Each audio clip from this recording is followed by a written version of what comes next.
ចូលមកក៏ឌូមកមីនីដាក់ម៉ូតរាំងឈ្មោះម៉ូតអីម៉ូតទៀតមីថ្ងៃដាក់ម៉ូតមីចោលរាំងដូចអាចទៀតតែលេងដាក់ម៉ូតទៀតម៉ែណាចេញពីតកកក្បាលមីចុយម្រាយថ្ងៃនេះគឺកញ្ញាមីតារបស់យើងហ្នឹងគឺមកខ្ចី account របស់បង 78 ទៀតហើយគ្នាយើងគឺ account mode VIP ដែលខ្ញុំប្រេងរបស់គ្នាយើងគឺ account នេះគឺបលខ្លាំងមែនតើគ្នាយើងប្រកាសជាដឹងថាខ្ញុំទៅមកហើយយកគ្នាគឺឥឡូវគឺខ្ញុំមកឲ្យគេជេរខ្ញុំទៀតហើយគ្នាយើងតើឥឡូវគឺយើងចូលដល់វីដេអូយើងសុំណាកែនេះ account ឡើងបតសុំអញចូលអីណានេះនេះមួយឈ្មោះសិត mode VIP ហ្នឹងបាញ់គេគ្មានតែងាប់ផងដឹងហើយជឿឲ្យបតដឹងមាន friend មួយឯងពីខា unfriend ចោលហ្នឹងហើយបតអើយហាមកសុទ្ធពីមួយស្គប់អំប៉ាសូនណា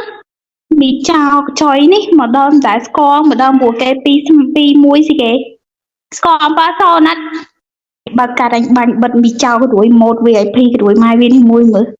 វាយសុទ្ធពីមួយមីចោមីបត់មីប៉ាសូន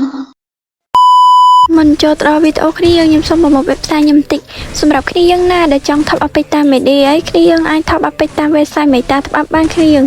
គឺធានាសុវត្ថិភាព 100% ដាក់ភ្លាមក៏បានភ្លាមហ្មងគ្នាយើងរដូវកាលបានខ្ញុំចប់បិតាគ្នាយើងជួយដាក់ពេជ្រខ្ញុំម្នាក់មួយឯណោះគ្នាយើងចាត់ទុកថាធ្វើបន់ឲ្យក្មេងតូចម្នាក់នេះឯណោះគ្នាយើងតើឥឡូវគឺយើងចូលមកដល់ការវីដេអូអីចូលដល់វីដេអូយើងគ្នាយើងគឺខ្ញុំនិយាយរឿងតាក់ទីឲ្យគ្នាយើងរៀងនៅសហាយចឹងណាសហាយខ្ញុំចឹងឯគ្នាយើងតើឥឡូវគឺយើងបាញ់វីដេអូនេះគឺវីដេអូ2មួយណាគ្នាយើងមើលនេះគឺខ្ញុំបាញ់កញ្ញា CQ 2នាក់នេះមួយគ្នាយើងគឺចូលមកដល់គឺ Blue ក្មេងតូចម្នាក់នេះខ្លាំងមែនតែនចឹងណាតើឥឡូវគឺយើងបាញ់នុកមួយជាមួយមួយទៀតណានេះហមរើអត់ចង់ឃើញទេគ្នាយើងនេះញ៉ាច់ងាប់បាត់តើឥឡូវគឺយើងចូលមកដល់មួយវគ្គទៀតហ្មងនេះគ្នាយើងនេះគឺឥឡូវនេះបាញ់អត់ចង់ងាប់ទេគ្នាយើងនេះមកញ៉ាច់ងាប់បាត់តើនៅមួយទៀតចេញមកកុំនៅយ៉ាងយូរយ៉ាទៅណាប្រេងនេះអត់ត្រូវទេញ៉ាច់6-0នៃគ្នាយើងនេះគឺខ្ញុំបិទកញ្ញា2នាក់នេះ0ហ្មងគ្នាយើងតើឥឡូវគឺវីដេអូយើងគឺជិតចប់ហើយគ្នាយើងនេះឥឡូវនៅសល់តែម្នាក់ទៀតទេណាចេញមកឌឺមួយសិនមកដល់នេះឲ្យគ្នាយើងនេះញ៉ាច់ងាប់បាត់តើឥឡូវចាំយើងចេញទៅស្ដាប់ reaction ម្នាក់ស្អី2នាក់ហ្នឹងហ្មងតើគ្នាយើងតើចូលមកក៏ឌូមកមីនីដាក់ម៉ូតរាំងឈ្មោះម៉ូតអីម៉ូតទៀតមីថ្ងៃដាក់ម៉ូតមីចោលរាំងដូចអាចទៀតតែលេងដាក់ម៉ូតទៀត